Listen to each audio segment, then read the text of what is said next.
kita akan mulai belajar tentang pembuatan website. Kita mulai dari dasarnya dulu. Nah, website itu kita dibuat dengan menggunakan HTML atau biasa disebut dengan Hypertext Markup Language. Markup Language ini dia bukan bahasa pemrograman. Ini berbeda, dimana di dalamnya itu dia menggunakan markup atau sebuah teks, menggunakan struktur seperti itu. Nah, kalau di bahasa pemrograman di dalamnya punya ada seperti variabel, function, struktur data, dan kayak ada pengkondisian atau perulangan. Nah, itulah yang membedakan markup language sama bahasa pemrograman. Karena di dalamnya terdapat serangkaian markup yang disebut dengan tag yang berfungsi untuk memberitahu browser di mana sebuah konten akan ditampilkan. Misalnya nanti kita mau menampilkan sebuah teks. Teks itu harus dikasih tahu dulu menggunakan tag atau markup. Apakah menggunakan paragraf atau judul halaman atau judul artikel yang biasa disebut dengan heading, atau mau kita jadikan teks tersebut link atau hyperlink. Jadi kenapa itu disebut dengan markup? Karena itu tadi memberitahukan browser di mana sebuah konten akan ditampilkan. HTML itu diciptakan oleh Tim Berners-Lee. Bapak ini orang yang sangat berjasa di mana kita saat ini kita bisa mengakses web tiap hari gara-gara Bapak ini. Selain itu dia juga menemukan banyak hal seperti HTTP, HTML, World Wide Web, web browser, web server pertama kali, web. Selain itu, Tim Berners-Lee adalah salah satu bagian direktur dari sebuah organisasi yaitu W3C, itu World Wide Web Consortium. Sebuah link dari webnya dia. Selanjutnya di sini kita ada berbagai macam browser untuk menjalankan sebuah markup language. Jadi kita bisa menggunakan Safari browser, Mozilla, Chrome, Opera, dan Internet Explorer. Nah, dari itu untuk membuat website terdapat 3 bagian. Yang pertama ada HTML, CSS, dan JavaScript. Dan ini memiliki fungsi masing-masing. HTML berfungsi untuk menyajikan sebuah konten apa yang akan mau dibuatnya.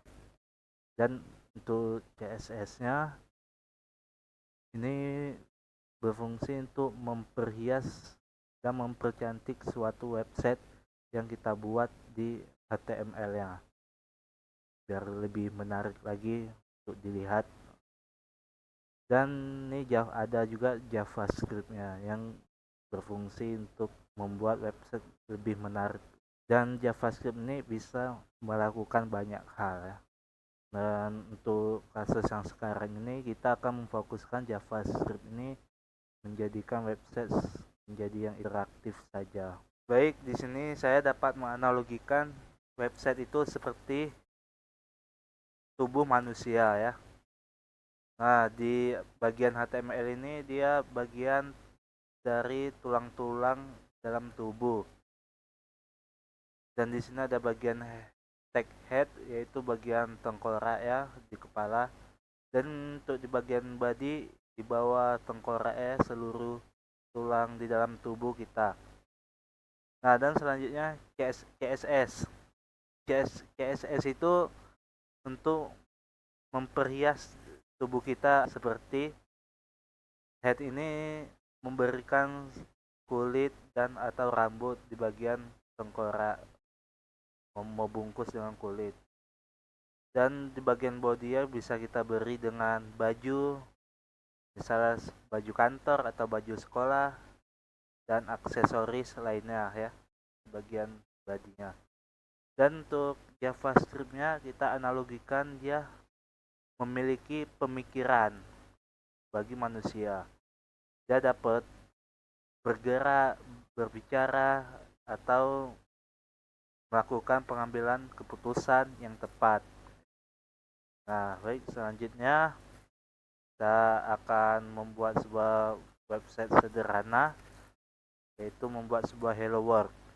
Baik, untuk pertama kali kita untuk membuat website, kita membuat tampilan hello world-nya dulu di untuk websitenya. Dan untuk membuatnya saya di sini menggunakan Notepad dulu ya sebagai tag editor. Maka di sini diharapkan kalian semua sudah menginstal browser. Di sini saya menggunakan Google Chrome. Baik, untuk pertama kali kita buat folder baru dulu di desktop ya. Belajar. Oke, di sini folder yang akan kita simpan ya. Dan selanjutnya kita akan membuka Notepad-nya. Nah, di sini sebelum kita memulai, kita save aja dulu ya. Save, kita simpan desktop belajar web. Nah, kita simpan di folder ini. Dan jangan lupa memberikan nama ya, yaitu hello world.html ya. Di sini menggunakan .html, lalu save. Nah, lalu kita coba saja menulis hello world. Nah, terus kita save. Nah, setelah sudah save, kita coba buka folder lalu kita jalankan ya. Buka. Nah, hasilnya websitenya sudah jadi ya. Nah, ditampilkan di sini hello world. Nah, tapi di sini ada yang kurang nih. Di sini browser tidak menganggap ini adalah sebuah web.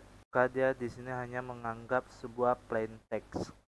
Karena dia tidak ada struktur websitenya ya. Sebelum itu kita harus membuat struktur websitenya dulu, maka akan dianggap sebagai website. Nah, untuk penulisannya seperti ini ya, penulisan websitenya. Kalian bisa nulis dulu sebelum saya jelaskan satu persatu ya, bisa di post. Nah, baik, saya akan jelaskan satu persatu dulu. Di sini ada tulisan docstep HTML. Di sini kita membuat tagnya dulu ya, kurung siku di sini. Lalu tanda seru, kita tulis docstep HTML, lalu tutup siku. Nah, di sini berfungsi untuk memberitahukan kepada browser bahwa saya ingin membuat sebuah website versi berapa. Kalau cuman ditulis seperti ini saja berarti kalian akan membuat sebuah website versi terbaru, yaitu HTML5. Nah, dan selanjutnya di sini ada buat tanda kurung siku, HTML, dan tanda kurung. Kayak di sinilah untuk membuat HTML. Nah, sebelum itu di sini kita sebut tanda kurung ini sebagai tag, satu tag ya, yang membungkus HTML ini sebagai satu tag. Nah, setiap tag ini memiliki berpasangan, yaitu sebuah tag penutup. Bedanya apa? Bedanya tag penutup ini dia ada slash. Sebelum itu ada slash. Di sini ada tag head, penutupnya ini. Nah, di dalam tag HTML ada tag head dan tag body ya. Dan jangan lupa buat tag penutupnya. Nah, untuk membuat konten atau teks ya, itu kalian bisa membuatnya di dalam tag head atau di dalam tag body ya. Biasanya tampil tag, untuk menampilkan sebuah tag ke browser, dia tulisnya di dalam body. Misalnya kita ketik hello world dalam tag body ya, maka kita save. Mari kita. Nah, di sini sama saja ya hasilnya, tapi ini tampil sebagai sebuah website. Tapi di sini dia tidak tahu nih di hello world ini ditampilkan sebagai apa ya. Maka lagi-lagi ini akan ditampilkan sebagai plain text atau teks biasa ya. Apakah ini bagian dari paragraf kah atau bagian dari heading, maka tidak tahu ya. Nah, misalnya kita menuliskan lagi ya di bawahnya, belajar membuat website satu bagi pemula. Kita save, kita jalankan. Nah, maka dia akan menampilkan di sebelah kanannya karena dia dianggap sebagai plain text, karena tidak diketahui ini sebagai paragraf atau heading kah, tidak tahu dah. Maka untuk supaya browser mengetahui ini sebagai paragraf itu gimana, maka di sini kita menambahkan sebuah tag p ya, kita buat, dan jangan lupa buat tag penutupnya ya.